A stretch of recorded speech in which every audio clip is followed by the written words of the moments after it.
Can I tell you a secret? There's one psychological trigger that completely flips the sales game. So instead of chasing clients, they start chasing you. It worked so well the first time I used it, I honestly felt like I was cheating. Now, you might have noticed I've got a big red button sitting here on my desk. I'll explain why in just a minute. But first, here's what most people get wrong about sales. They try to convince people to buy when they should be making clients prove they're a good fit. I know that sounds backwards, but it's exactly what keeps people stuck trying to prove their worth instead of making clients prove theirs. When I started using this trigger, prospects started saying things like, "What do I need to do to work with you?" No chasing, no awkward follow-ups, just inbound demand. And this isn't just theory. I've used this same principle to help business owners, entrepreneurs, and creators land million-dollar clients, including teams at Google and Amazon, Meta, and other brands you've definitely heard of. So in this video, I'm going to show you what this psychological trigger is, the surprising science behind why it works, and how to apply it right away and flip the dynamic in every client conversation. Plus, I'll give you a simple 4-word phrase backed by 42 studies that doubles your close rate. But first, let me show you exactly what this red button has to do with all of it. Okay, so here's the psychological principle that makes this work, and this is backed by decades of research. It's called psychological reactance, but I like to call it the red button effect. Imagine for a second you walk into a room and there's a big red button with a sign above it that says, "Do not press." Well, what's the first thing that you want to do? Press it. Obviously. That's reactance in action. Think about when you were a kid and your parents said, "Don't go in that room." Well, what's the first thing you wanted to do? Go in that room. It wasn't because the room was interesting, it was because someone told you that you couldn't. And the moment that someone restricts your access to something, even something that you didn't even care about just a few seconds ago, your brain perceives it as a threat to your freedom. And threats to freedom trigger an almost primal urge to restore that freedom immediately. Here's what the research shows. Back in the 1960s, psychologist Jack Bream discovered something fascinating about human behavior. When people feel their freedom is being threatened or limited in any capacity, they experience psychological reactance, which is an intense motivation to restore that freedom. In other words, the moment you make something feel limited or restricted or hard to get, people want it more. This is why kids want the toy that their sibling is playing with, or people want to get into the exclusive club with a line outside, and buyers want the product that's almost always sold out. But here's where most business owners get this completely wrong. They think scarcity means saying, "I only have 3 spots left," or "This offer expires Friday." But that's not psychological reactance. That's just usually fake scarcity, and your prospects can smell it a mile away. Real psychological reactance happens when you make people feel like they need to qualify to work with you. Let me say that again because this is critical. You're not creating fake scarcity around your availability. You're creating real selectivity around who you choose to work with. And the moment someone feels like they might not qualify, like they might not be good enough for you, well, their brain kicks into overdrive trying to prove that they are. That is when they start chasing you, and the science behind this is fascinating. When someone perceives themselves as being evaluated or judged, they automatically shift from, "Do I want this?" to, "Am I good enough for this?" And that simple shift, well, it changes everything. Because now they're trying to convince you instead of you trying to convince them. Stanford research on social psychology shows that people value things more when they have to work for them. And one of the most powerful forms of work is proving you're worthy of something. This is why people will camp outside a store for a limited edition sneaker drop, but won't buy the same shoe sitting on a shelf. Or why exclusive clubs with velvet ropes and strict door policies are more desirable than places that let anyone walk in. The harder something is to get, the more we want it. Not because the thing itself changed, but because the challenge of getting it makes it feel more valuable. So when you make prospects feel like they need to qualify to work with you, they subconsciously assign more value to your services. Not because your services changed, but because the context changed. Now, at this point, you may be thinking, "That sounds great, Adam, but how do I actually do this without sounding like an arrogant jerk?" Good question, my friend. Good question, and that's exactly what I'm about to show you. But before I show you how to do this right, let me first show you what I used to do, because it was a total disaster and the perfect example of what not to do. So here's how things used to go. I'd get on sales calls and I'd be in full sales mode. So here's what we do, here's how it works, here's why it's amazing, here's our results. Now usually the prospect would listen politely and then say, "This sounds good, let me think about it and I'll get back to you." And then nothing. Everyone ghosted. I'd chase up with them with a series of follow-up emails. "Hey, just checking in. Do you have any questions? Are you still interested?" It was exhausting, and it didn't work, which just so happened to be 2 of my least favorite things. And all because the entire time, I was the one trying to convince them. I was the one chasing, and when you're chasing, you're already losing. So I flipped the script and everything changed. That's why I want to give you the exact framework I used, the same one I've used to land 5- and 6-figure clients in under 30 minutes, without pitching, without persuading, without pushing. I call it the Gatekeeper method. And it works because it shifts you from being a salesperson to being the one that they have to impress. Think of it like applying for a membership at some exclusive country club. You don't just walk in and demand a membership card, you submit an application, you provide references, and you hope that the board votes you in. That's the energy that this framework creates, and it's made up of 4 simple moves. So let me walk you through each one now, starting with move number 1, the Gatekeeper Open, which takes place in the first 60 seconds of any conversation. Most people start sales conversations like this. Thanks for reaching out. I'd love to tell you about what we do. But that immediately positions you as the one trying to sell. Instead, I start with the Gatekeeper Open that goes like this. Thanks for reaching out. Before we dive in, I want to make sure we're a good fit. I'd hate for either of us to waste time if this isn't the right approach for where you're at. I've learned my method works really well for certain situations, but not all. Does that make sense? So watch what just happened here. You didn't say no, you didn't create fake scarcity, you just implied that there's a qualification process, and they might not pass it. And when you do this, their brain immediately shifts from should I buy to am I good enough? Psychologically, what you just did was trigger reactance. Their brain just registered that working with you isn't guaranteed. It might not even be available to them. And the moment that happens, they want it more. It's like that red button. The moment you hint they might not be able to push it, they want to push it even more. Or to put it another way, you're the one that's holding the velvet rope to an exclusive party, and they just realized that they might not make the list. Okay, let's keep going with move number 2, the criteria reveal, which happens around minutes 2 to 5 of the conversation. So now that you've established that you're the gatekeeper, you need to reveal your criteria. Otherwise, kind of just sounds like you're posturing. So here's how I do it. I say something like, the reason I ask is because I found this approach works best for people who are already generating revenue but feel stuck. For example, clients who know their business works but can't figure out why their marketing isn't consistent tend to see results fast. People who need a few weeks to think it over usually end up not moving forward, and I'd hate for that to happen. So here's what's going on behind the scenes. You gave them 2 clear paths. Path 1, I'm already making money but stuck. I want results fast. That's the good path. Path 2, I need weeks to think about it. This is the path that goes nowhere. They will always choose to see themselves as path 1. And the moment they do that, well, they've just sold themselves to you.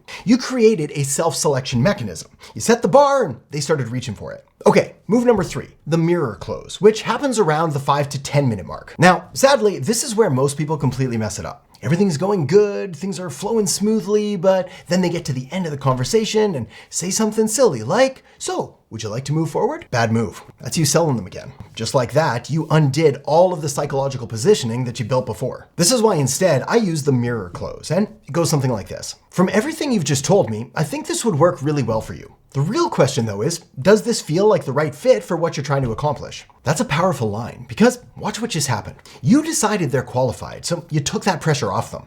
Now, the only question is whether they think it's right, which means you've completely flipped the power dynamic. And here's the psychology behind this. By telling them they're already a great fit, you removed that am I good enough pressure, which means that reactance trigger is gone. But by asking them to decide, you created something even more powerful. Commitment to their own identity. The moment they say, even internally, I'm the type of person who takes action, you've just handed them a mirror. Now, if they hesitate, they're not saying no to you, they're contradicting themselves, and people hate doing that. So instead, they commit even harder. Okay, let's move on to move number 4, the final filter, also known as the close. If they say yes, you don't celebrate. You confirm by saying something like, perfect. Just so I'm clear, you're ready to implement this week, right? Because, like I mentioned, this only works if you're the type of person who takes action quickly. What you're doing here is reinforcing their self-image as someone who implements fast. You're also creating one final qualification hurdle, which makes them even more committed to proving they're the right fit. But here's the key. You don't stop there. Instead, you move on to part 2 by adding one simple forward phrase that changes everything. And that phrase is, but you are free. Let me explain. Back in 2013, communication researcher Christopher Carpenter analyzed 42 different studies and found that simply adding a phrase like, but you are free to accept or refuse to the end of a request significantly increased compliance rates. So why does this work? Well, it's because it removes psychological pressure. The moment you emphasize someone's freedom to say no, they stop feeling sold to. It's like offering someone an open door, and the moment they see it, they slam it shut themselves to prove they're staying. Essentially, you're giving them a genuine out, and paradoxically, when people feel that freedom, when they know that they can just walk away without any judgment, they're more likely to say yes. This is because you're acknowledging their autonomy. You're making it clear that they're in control, and that removes all resistance. Now, the exact words that you use here don't matter as much as making sure that you emphasize their freedom. For example, you could say you're free to choose, or obviously no pressure, or if you need more time, you're completely free to take it. That kind of thing. So, What do you do then if they do hesitate? I mean, you just open the door for them. What if they actually walk out? Well, if they hesitate here, the answer is to pull back even more by saying something like, no worries at all if you need more time. You're completely free to take as long as you need. Like I said, I'm selective about who I work with. I'd rather you think about it and be absolutely sure than rush into something you're not ready for. Watch what happens. In my experience, 9 out of 10 times, they'll say, no, I'm ready. So what just happened psychologically? Well, you gave them an out and they doubled down on their commitment instead. Because here's the thing. When you emphasized their freedom to choose, you didn't reduce their commitment. You actually increased it. So now they feel even more compelled to prove that they're the kind of person who takes action quickly, which is the exact identity they claimed at the beginning of this conversation. But let me walk you through how this actually played out in a real conversation I had last month. A potential client reached out asking about my services. And like I mentioned before, my old instinct was to immediately explain what I do and why it's great. But as we've already covered here, that creates the wrong dynamic right from the start. So instead, I opened by saying, I want to make sure we're a good fit, that my approach works really well for certain types of businesses, but not for everyone. And then, almost like clockwork, exactly as we were expecting, the interesting thing happens. And he immediately asks what kind of businesses I typically work with. And what's happening behind the scenes here is that without even really realizing it, he made a shift from evaluating me to hoping he qualifies and trying to understand what he needs to do to get there. So, I explain my criteria. I work best with people who are already generating revenue, but feel stuck with inconsistent marketing and who are ready to implement within 30 days, not people who want to explore options for months. His response? Oh yeah, I'm definitely interested. I've been wanting to fix this for months. And notice what just happened. He's already proving he fits the criteria before I even explained what I actually do or made any kind of offer. In other words, the psychology is working exactly as designed. From there, I spent about 10 minutes just asking questions to understand his situation. Still, no pitch, just questions. Then, provided he actually is a good fit, I tell him that I think he'd be a great fit and ask if he feels this is the right approach for what he's trying to accomplish. He says yes immediately and asks what the next step is, so I lay it all out. Onboarding form, implementation call scheduled for Thursday, and I confirm that he's ready to start this week since this approach works best when people implement quickly. He says yes, absolutely, send me the details, and that conversation turned into a $30,000 deal in about 20 minutes. No pitch deck, no convincing, no handling objections. So now, let's make this actionable for you. Here's exactly how you implement the Gatekeeper method starting today. Step 1, craft your Gatekeeper open. Write out your version of the following opener to use in the first 60 seconds of the conversation. Before we dive in, I want to make sure we're a good fit. I'm selective about who I work with because, insert your reasoning. Does that make sense? Now, your reasoning could be my approach only works for certain types of businesses, or I've learned this gets the best results with people who insert your criteria, or I only take on clients who are ready to implement quickly. Step 2, define your criteria for the reveal. Your goal should only be to work with perfect fit clients, the kind of people who are going to love you and love what you do and want to tell everyone about just how great you are, and the kind of people who you're going to be able to get the best results for. So, what makes someone a good fit versus a bad fit? And you want to be specific here. If you're a business coach, for example, your criteria could be, do they need to be generating revenue already? Do they need to be ready to implement within 30 days? Or do they need to have tried other approaches first? The more specific your criteria and your selectivity feels, well, the higher the bar that you're setting for them to reach. Step 3, practice the mirror close. Instead of, would you like to move forward? Practice saying, based on what you've told me, I think you'd be a great fit. The question is, do you think this is right for you? Now here's the key. You need to practice saying this out loud multiple times before you ever get on a sales call. Say it in the mirror, say it in the car, say it until it feels completely natural coming out of your mouth. Because if you stumble over this line or it sounds rehearsed in the moment, you're going to kill the psychology. It needs to sound conversational and it needs to sound genuine. And the only way to get there is repetition. Step 4, use pullback language for the final filter. Whenever they hesitate, give them an out. No worries if you need more time. I'd rather you be sure than rush into something. This triggers psychological reactance and usually makes them recommit immediately. Here's the thing. You're not trying to pressure anyone anyway. Hard selling just doesn't work. It creates buyer's remorse and difficult clients. After all, you're the expert. If they're not ready, they're not ready. So when you give them this out, you gotta mean it. That authenticity is what makes this technique so effective. Step 5, reflect their own words back to them. When you're talking, listen to how they describe themselves and their situation, then reflect it back. They say, I've been wanting to fix this for months. You say, so you're past the research phase, you're ready to actually solve this. They say, I need to get this done quickly. You say, got it, so you're looking to move fast on this. They talk about taking action before. You say, sounds like when you decide something's right, you commit to it. You're not putting words in their mouth or inventing personality traits. You're just mirroring what they're already telling you. Now, before you go out and start using this, I need to give you 3 important warnings because if you get these wrong, the Gatekeeper method will backfire on you. Warning number 1, your selectivity has to be real. This only works if you genuinely have criteria and you're actually willing to turn people away.